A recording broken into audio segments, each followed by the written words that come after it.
In the heart of the Bronx, a gang called the Shooting Boys was on the rise. Led by a young shot caller named Caballo, they were beefing with everybody, even their old crew, the Trinitarios. But what made this story insane? The fact that an NYPD officer was helping them hide bodies, dodge indictments, and stay one step ahead. It was all happening right under the city's nose. So how did Caballo build his gang? And how did a cop fall for a gang leader? Join us as we take a closer look at this wild tale of street power, betrayal, and one of the boldest NYPD scandals ever. Because this story only gets crazier from here. In the middle of the Caribbean lies the Dominican Republic, a place full of culture, but also a country that's been drowning in poverty for decades. Things took a turn for the worse in the 1960s when political violence shook the nation. After a power shift, people were scared of being targeted, of being punished for their beliefs. Many felt they had no choice but to flee. That's when the waves of Dominicans began leaving the island, and a large number of them landed in New York. They came looking for peace and opportunity, but instead, many found the rough streets of the Bronx. Over time, Dominican families began stacking up in the borough, especially between the 60s and 90s. By the early 2000s, the Bronx had become home to over 200,000 Dominicans. That made up a major part of the population. But living in numbers didn't mean safety. See, back then, the Bronx was one of the most dangerous places in America. It wasn't like LA, where massive gangs controlled entire zones. In the BX, it was block versus block. One project building would be beefing with the next. Street politics ran deep. Everybody had to pick a side or risk getting caught in the middle. Even though Dominicans were deep in the neighborhoods, they weren't organized under one flag. On the outside, that was fine. But once they ended up behind bars, it became a serious problem. Inside Rikers Island, the jail where many New York gangsters did time, it was all about who had numbers and structure. The Latin Kings had it. The Crips had it. The BGF had it. But the Dominicans? They were just scattered individuals trying to survive. That made them easy targets. That's when two Dominican inmates, Leonidas Sierra, called Junito, and Julio Marin, known as Caballo, decided to change the game. In 1992, inside the walls of Rikers, they created the Trinitarios. It wasn't about respect or money at first, it was survival. They needed protection, and they needed unity. The Trinitarios started as a prison gang built on structure, loyalty, and strength in numbers, but like fire, once it sparked, it spread. By the late 90s and early 2000s, the Trinitarios weren't just something you heard about in jail. They started flooding into the streets, and with them came a reputation that made people take notice. These weren't just kids on the block, they had rules, ranks, and a purpose.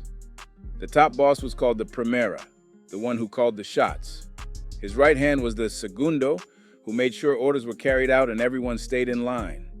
That prison-style structure gave them control most street gangs didn't have, and that's what made them dangerous. As the years passed, different Trinitario sets popped up all over New York. Each one had its own Primera, its own soldiers, and its own territory. But among all these crews, one group started standing out for going against the grain. They were called the Sunset Trinitarios, based out of Sunset Park in Brooklyn. And their leader? A man named Heriberto Santana, known in the streets as Flaco Veneno. But Flaco wasn't content being just another Primera. He came up with a new title for himself, La Suprema, claiming to be above every other leader in the game. That wasn't how the Trinitarios worked, but Flaco didn't care. He had a vision of turning his Sunset crew into the dominant force across all of New York. Every other set would answer to him. Now, this kind of power move needed more than just talk. Around 2010, Flaco decided it was time to expand, and the target was the Bronx, a place already packed with deep-rooted Trinitario crews who had their own way of running things. Flaco didn't ask for permission, he just made his move. Problem was, the Bronx Trinitarios weren't having it. They told Flaco straight up. They didn't need Sunset. They had their own structure, their own leaders, and their own streets. But again, Flaco wasn't the type to back down. If words didn't work, he'd use something stronger, fear.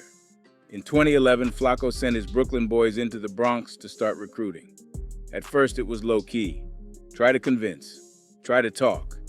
But when that failed, they turned up the heat. Flacco gave them the green light to start sending messages.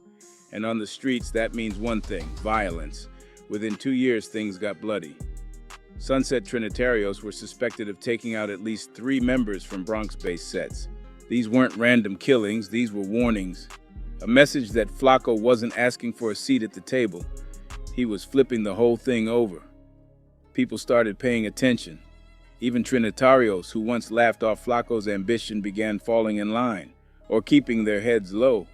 His Sunset set had now pushed deep into the Bronx, and nobody wanted smoke with a crew that had already shown they'd go as far as taking out their own. Flacco had done what many thought was impossible. He crossed borough lines, went against his own gang's playbook, and built a reputation that had people shook. His version of leadership was simple: total control, no back and forth, no discussion. You're either with him or you're in the way. And the craziest part? All of this went down while Flacco remained free. It wasn't until years later that he was finally arrested. But by then, his influence had already done its damage. The Sunset Trinitarios weren't just a crew anymore. They were a force. And Flacco, he wasn't just a name. He was a warning. So while most people remember the Bronx for its music, its culture, and its hustle, there's another side, a darker one. By the time Flacco's Sunset crew touched down in the West Bronx, things had already started turning sour. They weren't just trying to blend in. They came to take over. La Suprema didn't ask permission. He just picked 2 neighborhoods and stamped his authority on them. One zone stretched from Fordham Road down to 184th. The other covered the strip from Fordham to 182nd. These became the 2 official Sunset Trinitario hoods in the Bronx. But there was a problem. They weren't welcome. Nobody liked how the Sunset Boys moved. They had a different energy. Cold, no nonsense, and always on go. These weren't your usual crews trying to find their place. They came in like they already owned the block. And that attitude, it didn't sit right with anyone around. The orders were always coming from above. No room for choices. Members weren't allowed to think for themselves. It was all about doing what La Suprema said. No questions, no opinions. One of the soldiers under that chain of command was a young Bronx-born member named Andrew Dunn, but on the streets they called him Caballo. He had respect in the crew. People listened when he spoke. He'd already proved himself and was seen as a stepper, one of those guys who didn't hesitate when things got serious. But by 2017, things started to shift. Caballo wasn't feeling how Flacco ran things, the constant pressure, the lack of freedom. It was like being part of a military, not a brotherhood. Caballo began pulling a few of the homies to the side, just talking at first, letting them know he wasn't happy with the way things were going. He mentioned the idea of walking away, starting fresh, building something of their own. Some members agreed with him, but most were too scared to speak up. Nobody wanted to cross Flacco. That could get you clipped or worse. Still, Caballo didn't stop pushing. He kept planting seeds. Over time, more members started nodding in agreement. Quiet support turned into loyalty. And by 2018, Caballo made a move nobody saw coming. He broke off, took his small circle, and walked away from Sunset Trinitarios completely. This wasn't just some quiet exit. This was war. He named the new set the Shooting Boys, or SB for short, a direct challenge to everything Flacco had built. They grabbed turf fast. The Shooting Boys claimed 155 Caesar Place as their main block. They also staked out the whole area around DeVoe Park, which hadn't been claimed by anyone yet. That move was smart, but risky. Why? Because that turf was just a few blocks away from the Sunset sets. Caballo wasn't hiding from his past. He was staring it in the face. He wasn't just trying to exist, he was trying to compete. The moment the SBs broke off, they made enemies out of everyone. Not just the Sunset Trinitarios, but all the other gangs in the area who already had beef with Sunset. Now they had beef with SB too. Nobody liked them. Nobody clicked up with them. SB was the real EBK, everybody kill as, in the West Bronx. Their survival depended on being aggressive, fearless, and always ready to apply pressure, and that's what they did. Caballo didn't move alone. His circle included some serious names. Alongside him were Reality RD and SB, two rappers tied closely to the gang, but behind them stood the real hitters. Victor Almonte, better known as Flaco Capone, wasn't just a name, he was active. Then you had Moises Fontanes, aka Goya, a known face on the block. Add in Joel Ortiz, Brooklyn, Wander Rivera, Ciru, and Ramon Rodriguez, known in the streets as Pollo, and what you had was a crew that didn't fear much of anything. And they made sure nobody forgot that. With enemies on every corner, the shooting boys became hyper-territorial. Their block wasn't just turf, it was a fortress. Nobody unfamiliar was allowed to linger, not even for a second. And if you did, you were getting pressed hard. That brings us to June 9th, 2019. It was just another hot summer night in the Bronx. Caballo and a couple of SB members were chilling on the block. Like always, they were on point, watching cars roll by, keeping an eye on who was walking past, checking corners like clockwork. Around 9 p.m., Caballo and Flaco Capone noticed a man hanging around at the end of the block. They didn't recognize him. Wrong move. They walked up, confronted him, and asked what he was doing there. The man kept it simple. "I'm just hustling." To him, this might have still felt like neutral territory.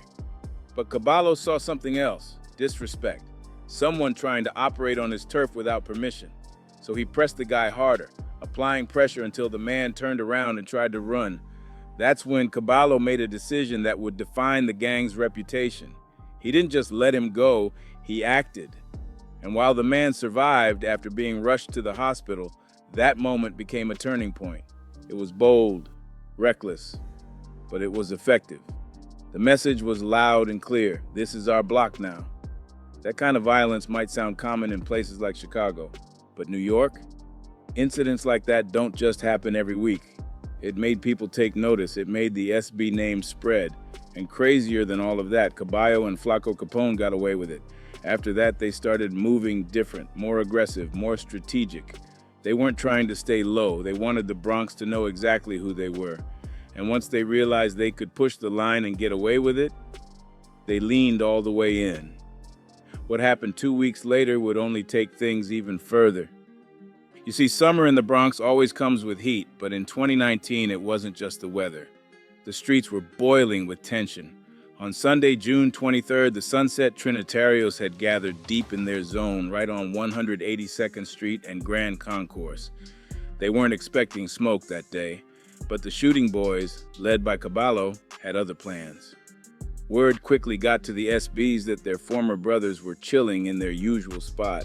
Instead of ignoring it, they took it as a perfect opportunity to send a message. Caballo gave the green light to a young member, a name people didn't know yet but were about to, Marvin Restudio, young, bold, and cold. By 7:15 p.m., Marvin stepped out from Caesar Place and started walking straight toward enemy turf, with nothing but bad intentions. When he made it to the block, he saw them all, Sunset members, grouped up, not even looking over their shoulders. Marvin didn't waste a second. He upped it. Shots rang out, but just like a bad play, he missed. People joked later, saying he pulled a Ben Simmons. No bodies dropped, no one was hit, but that didn't matter. The rivalry had officially been lit up. Now the shooting boys weren't just loud, they were dangerous. But being feared didn't mean they were living good. They had clout, sure, but money? That was a whole different issue. Nobody in the Bronx was trying to do business with them. They had no allies, no plugs, and no one trusted them enough to work with them. Caballo and Goya knew something had to change. Their answer? Step out of state. If the Bronx was a locked door, they'd find a new one to open. So in early summer of 2020, they set up a connection in the quiet suburbs of New Jersey. They didn't hit the cities. They found a target in a small town called Southbrook Mound. There, they linked with a man online, building trust through fake promises and smooth talk. The plan wasn't to partner, it was to rob him. On July 6, 2020, Caballo and Goya rolled out of the Bronx around 6 p.m., hopping on Interstate 95. They had one goal, run a play and get out clean. By 7:15, they hit Southbrook Mound. That's when they texted the man to meet them behind a Sunoco gas station just off the main strip. He agreed, and pulled up at 7:35 p.m., parking next to their ride like it was just another deal. They told him to hop in the back seat, and at first it was calm, just small talk. But within minutes, things flipped. Caballo and Goya pulled out the straps and told him to hand over everything. Scared for his life, the man didn't argue. They took what they wanted, gave him a cold warning, and kicked him out the car. Just like that, they were gone, headed back to the Bronx before anybody in Jersey even knew what had hit their town. Now, with some fast cash in their pocket, the SBs were feeling good again. But for Goya, the hunger wasn't just for money anymore. He wanted revenge, a new hit, a fresh opportunity to press the old set. So later that same month, July 31st, 2020, on a blazing hot Friday afternoon, Goya got the drop. The Trinitarios were out again, chilling on 182nd, same spot they always claimed. He didn't hesitate. He got in his car, pulled up to the block, and jumped out. Just like before, he let it rip. But just like Marvin weeks earlier, Goya missed too. Pulled a Westbrook, some would say. Another bold move, no bodies. But the message? Crystal clear. By now, the summer of 2020 was turning into one of the most violent periods the Bronx had seen in nearly a decade. The city was on edge. Bodies were dropping across neighborhoods. Gunshots weren't once in a while anymore. They were daily echoes. That's when the NYPD decided to step in, trying to cool the chaos. They launched what they called peace and safety units, teams of officers assigned to walk the streets, talk to residents, and calm things down. Each precinct had their own squad, but the crew covering the 52nd precinct, where SB activity was heating up, had someone special leading the charge. Her name? Officer Gina Mestra. Known around the department not just for her looks, but for her record, and not in a good way. In just 7 years on the force, Gina had already racked up 34 complaints, including abuse of power and straight-up lawbreaking. 10 lawsuits had her name on them, and the city had paid out over $1 million to clean up her messes. Putting her on SB territory, some called it bold. Others called it a disaster waiting to happen. Turns out, it was the latter. Instead of keeping an eye on Caballo, Gina started something else. Over the summer of 2020, she got close to the man she was assigned to watch. Real close. Caballo, known in the hood as the Riz God, wasn't just good at street politics. He had a way of pulling people in. And this time it was a cop who fell under his spell. By August, the two were full-on dating. At first, SB members weren't sure what to think. Some thought Gina was faking it, using the relationship to get intel for the department, but Caballo didn't buy that. He believed she was loyal to him. And maybe he was right, because soon after, Gina started sending him police intel. She warned him about upcoming raids, told him when to lay low, gave him heads-ups that no gang leader should ever have. In Caballo's eyes, that sealed it. She was really on his side. With a cop feeding him real-time info, he felt untouchable. So for a brief moment, Caballo eased off the gas. He stopped making noise, stayed off the radar, and let things cool down. But like every wild story in the Bronx, peace never lasts for long. Because right when things started to settle, the bad news came knocking. It was a regular fall night in the Bronx on November 4th, 2020. The weather was cool, the streets were alive, and the shooting boys were out in front of DeVoe Park, acting like they didn't have enemies on every corner. High-ranking members, including some of the most well-known SB names, were just posted up like they weren't the most hated crew in the city. Laughter, loud voices, and good vibes made it feel like any other hangout. But something was coming, and they didn't see it. Around 8:15 p.m., 2 cars rolled through the area. They didn't belong. Inside them were rival gang members ready to make a move. No warnings, no signs, just action. As soon as they hit the corner, they hopped out and stormed the park. Guns up, chaos followed. 2 unnamed SB members were shot, but luckily, they survived. Still, the message had been delivered. Nobody's untouchable, not even the SBs in their own zone. Caballo wasn't about to let that slide. He wanted revenge, and fast. Right after the shooting, he reached out to Gina Mestra, the NYPD officer he'd been messing with. He told her straight up he was ready to strike back, But Gina played it smart. She told him to stay low, let the heat die down, and avoid putting a target on his back. Caballo listened, but only for a moment.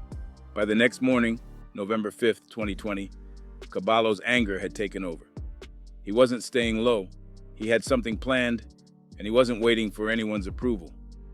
At 9 a.m., he threw on a blue hoodie, a black puffer jacket, and a black cap. No mask, no gloves, no attempt to hide. He left his place, jumped into his white Toyota, and drove toward his target, his destination, Mount Eden, a Bronx neighborhood not too far off. He took Highway 87, calm behind the wheel, focused on the mission. Around 9:41 a.m., he pulled onto Cromwell Avenue, a block lined with auto repair shops and quiet traffic. There he looked for one thing, a black Acura MDX with tinted windows. He knew who was inside, and when he spotted it parked near a van, he didn't hesitate. He reached into his pocket and rushed the vehicle. Inside the car was a man named Angel, better known in the streets as Jayla Somber, a Trinitario rapper and someone Caballo had once called a friend, but not anymore. When that trigger got pulled, everything changed. Jayla's death hit the Sunset Trinitarios hard, not just because he was well known, but because it showed just how personal this war had become.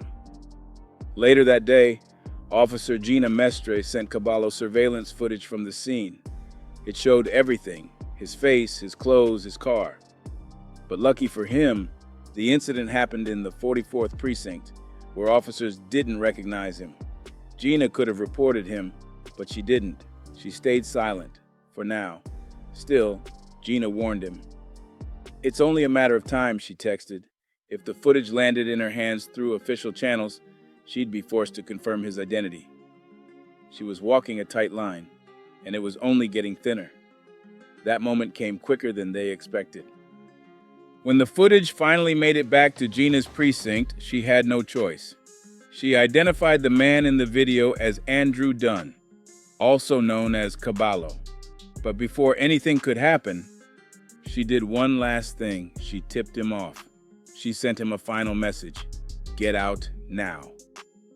That same night, Caballo booked a flight to the Dominican Republic and disappeared. The next morning, the NYPD came knocking with warrants, raiding spots across the Bronx, but Caballo was already gone. And even though Gina played dumb, pretending not to know where he'd gone, authorities soon pulled his flight records. It was confirmed Caballo had fled the country. Still, even with their leader overseas, the SBs weren't finished. Months passed, the tension didn't fade. And on June 20th, 2021, the SBs popped out again. This time not for war, but for fun. It was a Sunday night, and the crew was ready to step out. But partying in the Bronx wasn't safe for them anymore, not with everything they'd done. So they took their energy to a different part of the city, West 207th Street, where things were calmer. Just past midnight, 3 SB members pulled up to a popular nightclub. Wanda Rivera, Ciru, Edward Perez, Perico, and Ramon Rodriguez, Pollo, stepped in like they owned the place. Loud, flashy, full of confidence. It wasn't about hiding. They were out to enjoy themselves. But that changed real quick. As they walked through the club, something caught their eye. A man wearing a watch. But not just any watch. It was an iced-out Audemars Piguet, better known in the streets as an AP, and in the world they lived in, that kind of watch screamed money. It didn't matter who the man was. The AP made him a target. The SBs locked eyes. No more dancing, no more drinks. Now it was about the get-down. They left the club, got into their car, and began to plan. Masks on, heads down, focused on one thing, the watch. And whatever came next wouldn't be about fun anymore. The plan was simple, but the patience it required showed how far the shooting boys had come. Around 2:15 a.m., the crew had locked in their decision. They weren't leaving without that watch. The iced-out AP they spotted earlier in the club was worth a fortune, and in the streets, flashing that kind of piece could get you lit up quick. So they parked their car across the street from the nightclub. They waited and waited. For over 2 hours, they sat in silence, eyes peeled, watching the exit. Then, at 4:40 a.m., their moment finally came. The man they were watching, Milton Grant, stepped out with a friend, laughing, walking casually toward his vehicle. He looked relaxed. He had no idea the crew had been clocking him since the club. Milton walked over to his satin-wrapped BMW 7 Series, a car that already made him stand out even more. He got in, started the engine, and pulled off down Vermilion Avenue, heading for the Dyckman Strip, a popular stretch known for its late-night food joints. But Milton wasn't alone. The SB car slid in behind him, tailing him as he drove. He probably thought he was in the clear. He wasn't. At 4:45 a.m., Milton double-parked along Dyckman. The moment his car stopped, the SB members pulled up beside him. In an instant, two masked men jumped out. They rushed the car and told Milton to get out. He hesitated for only a second, then slammed his foot on the gas, trying to escape. But the SBs weren't leaving empty-handed, and what they did next was irreversible. Milton Grant, a successful businessman, a husband, a father of two, was gunned down in cold blood. After the shot, Pollo snatched the AP watch from his wrist, and the crew raced back to the Bronx. Another hit, another escape, and no one saw it coming. At that time, the NYPD had nothing to go on, no names, no suspects. Caballo was still hiding out in the Dominican Republic, far from the block, and the younger members were running wild. With no direct pressure from law enforcement, they felt untouchable. That feeling lasted 9 months. Then came March 31st, 2022, the day everything changed. The NYPD had finally connected the dots. After months of surveillance, interviews, and data tracking, they hit the gang hard. On that day, 10 members of the Shooting Boys were indicted on 15 felony charges. Cops kicked down doors across the Bronx. It was a major sweep. 9 members were arrested right away. But there was one name still missing from the list, the only one they really wanted, Caballo. He was still out there, still moving, and still staying one step ahead of every raid. Even though authorities knew he'd fled to the DR, every time they tried to track him down, he vanished.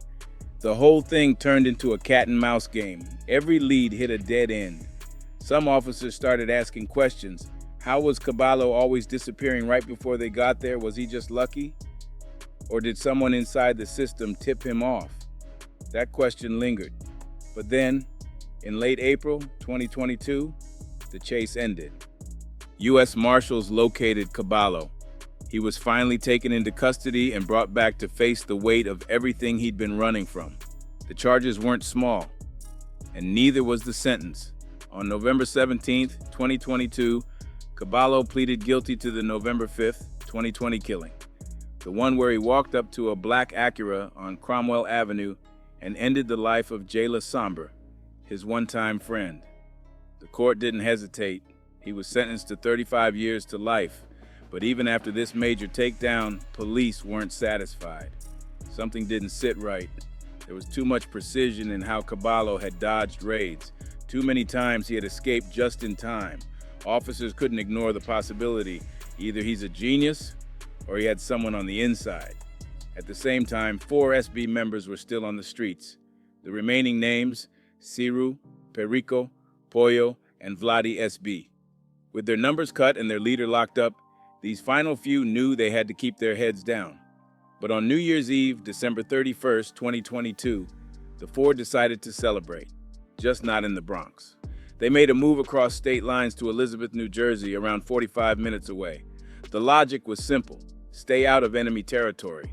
In their minds, nobody in Jersey was watching for them, but they were wrong.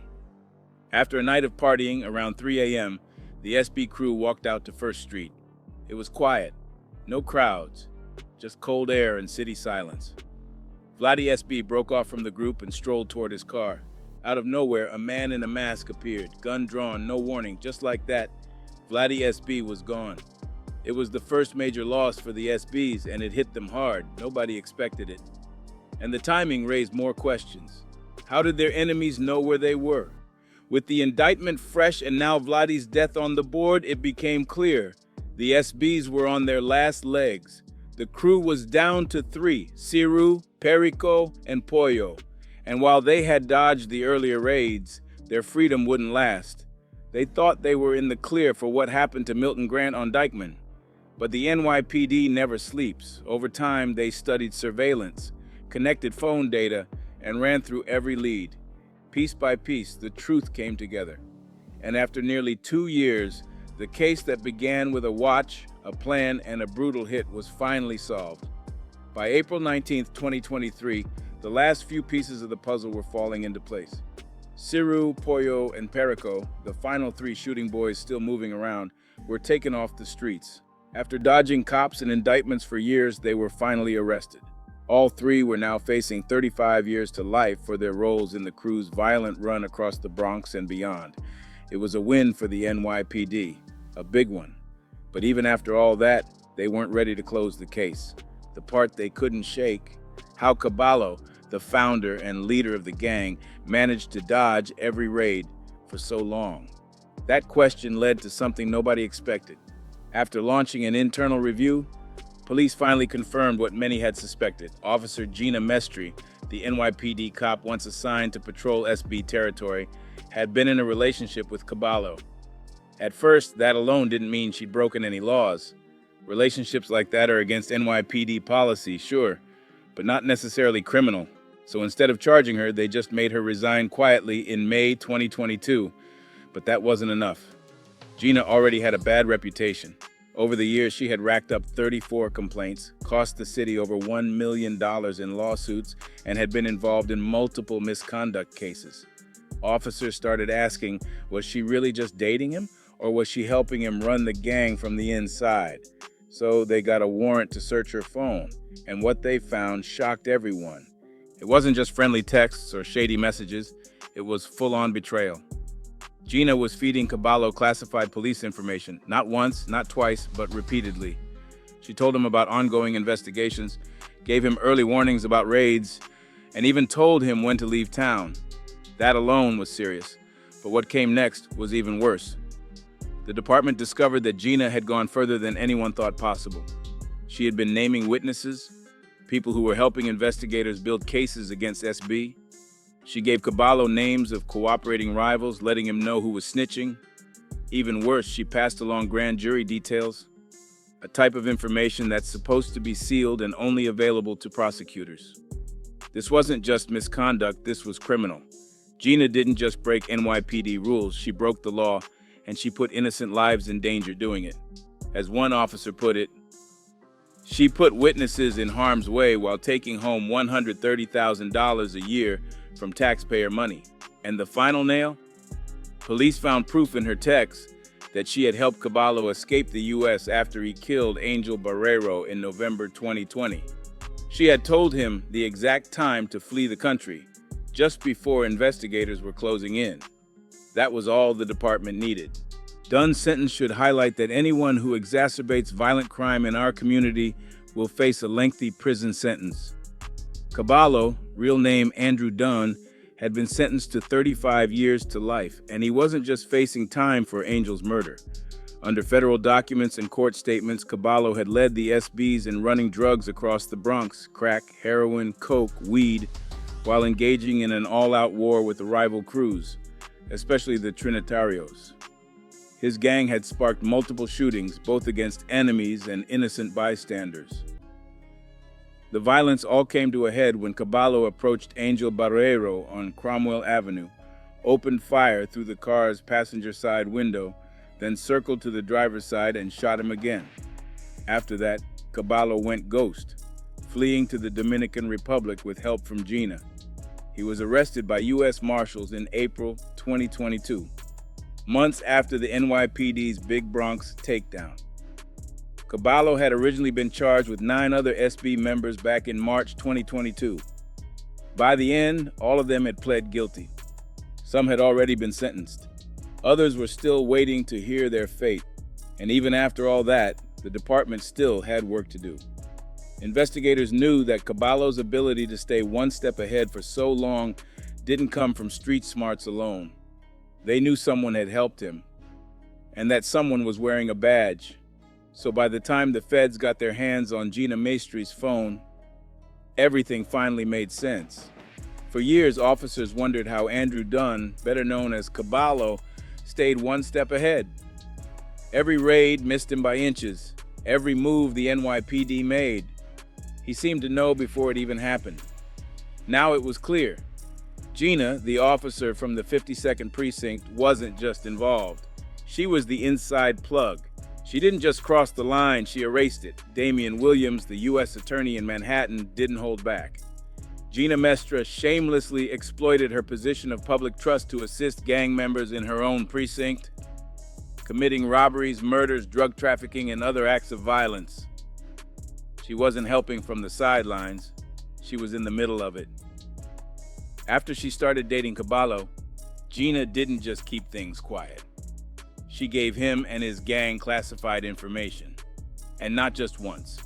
Over and over, she warned them about ongoing investigations, federal grand jury proceedings, and even told them who was snitching. One of the worst discoveries? Gina had given up the name of a witness who was helping law enforcement. Once the SBs had that info, they tracked him down and beat him, trying to shut him up for good. Prosecutors said Gina also sent Caballo the actual surveillance video showing him killing Angel Barrero on Cromwell Avenue. The same footage detectives used to charge him with murder, she texted it to him. Not only that, she kept him updated during the manhunt. On the day of the killing and in the weeks after, she let him know what the NYPD was doing behind the scenes. Caballo used that info to escape to the Dominican Republic. For a while, he was completely off the radar, untouchable. And while Gina helped him hide, she was still wearing the uniform, still cashing NYPD checks, still getting praised publicly. In fact, in May 2021, while she was fully caught up in the gang's rackets, the 52nd Precinct posted a tweet calling her one of the women of today and praising her for her work mentoring others. The post said she and another female officer had over 30 gun arrests combined, calling them brave and dedicated to community safety. But behind the scenes, Gina was doing the opposite. During her 9 years on the force, she had 10 official complaints filed against her. 4 were confirmed, 3 for abusing her authority, and 1 for just being flat out disrespectful on the job. And still, she kept climbing. In March 2022, the feds finally moved in on the Shooting Boys. 10 members, including Caballo, were hit with federal charges: racketeering, murder, conspiracy. The big one was the killing of Angel Barrero, which was all caught on camera. Caballo was finally picked up months later in the Dominican Republic. He pleaded guilty in November, and by February, he was sentenced to 35 years in prison. But even after locking him up, the feds still weren't done digging. What they found in Gina's phone was enough to hit her with 4 major felonies. 1 count of racketeering, which could land her 20 years. 1 count of conspiracy to obstruct justice with 5 years max. 1 count of conspiracy to obstruct an official proceeding carrying 20 more years. And 1 count of accessory after the fact with up to 15 years. Gina was officially charged with helping Caballo flee, leaking federal intel, and putting witnesses in danger. She stood in federal district court in front of Judge Denise L. Coate, pleaded not guilty, and was let out on a $250,000 bond. Her lawyer refused to make any comment, but the damage was done. Edward Cabin, NYPD's commissioner, credited his Internal Affairs Bureau, saying, "There is no place for corruption of any kind in the NYPD." All of it was linked to her role in helping Caballo and the SBs continue their crimes. Damian Williams, the U.S. Attorney for the Southern District of New York, made the message loud and clear.